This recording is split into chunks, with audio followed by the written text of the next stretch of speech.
কংগ্ৰেছে সদায় চেষ্টা কৰে অসমক বদনাম কৰাৰ কাৰণে। অসমত 22,000 গাঁও আছে, গতিকে যেতিয়া 22,000 গাঁৱত ইলেকশ্যন হ'ব, কৰবাত নহয় কৰবাত এটা দুটা খুটি নাটি থাকিব।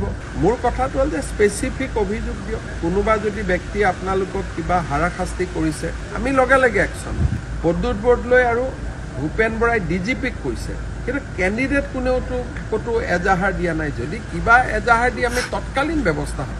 হাৰা জিকাৰ ৰিজাল্টটো আপোনালোকে জানেই যে কি হ'ব কি নহ'ব, গতিকে তাত বহুত গৈ লাভ নাই। মইতো বিচাৰোঁ যে তেওঁলোকে একত্ৰিত হৈ নিৰ্বাচনটো ভালকৈ খেলক। প্ৰতিদ্বন্দ্বিতা হ'লে আমিও গম পাম বিধানসভা ইলেকশ্যনৰ আগত যে আমি ক'ত থিয় হৈ আছোঁ। ৰাভা আচমো হৈ গ'ল, ক'তোতো বিক্ষিপ্ত ঘটনা নাই। তেওঁলোকে কৈছে যে অমুক জেগাত অমুক হৈছে। অসমত 22,000 গাঁও আছে, তাৰ ভিতৰত তেওঁলোকৰ উদাহৰণ দিয়ে এটা নহ'লে দুটা। গতিকে যেতিয়া 22,000 গাঁৱত ইলেকশ্যন হ'ব, কৰবাত নহয় কৰবাত এটা দুটা খুটি নাটি থাকিব।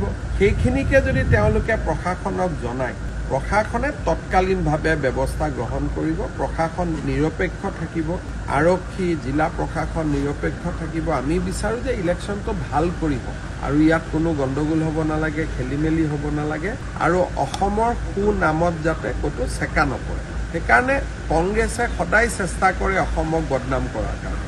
মোৰ কথাটো হ'ল যে স্পেচিফিক অভিযোগ দিয়ক। কোনোবা যদি ব্যক্তিয়ে আপোনালোকক কিবা হাৰাশাস্তি কৰিছে, আমি লগে লগে একশ্যন। কিন্তু এই মুহূৰ্তলৈকেতো তেনেকুৱা কোনো খবৰ নাই যে অমুকে কিবা এজাহাৰ দিছে।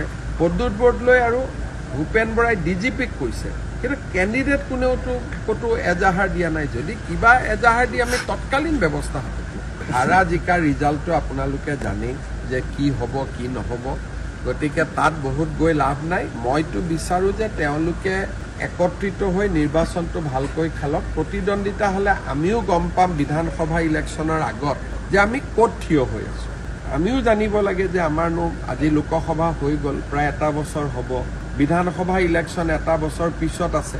গতিকে বিজেপিয়ে বিচাৰে যে পঞ্চায়ত ইলেকশ্যনটো এনেকৈ হওক যাতে আমিও মানুহৰ মনৰ কিনো চিন্তাধাৰা তাক আমি বুজি পাওঁ, আৰু আমি তেনেকৈ আগবাঢ়ি গৈছোঁ।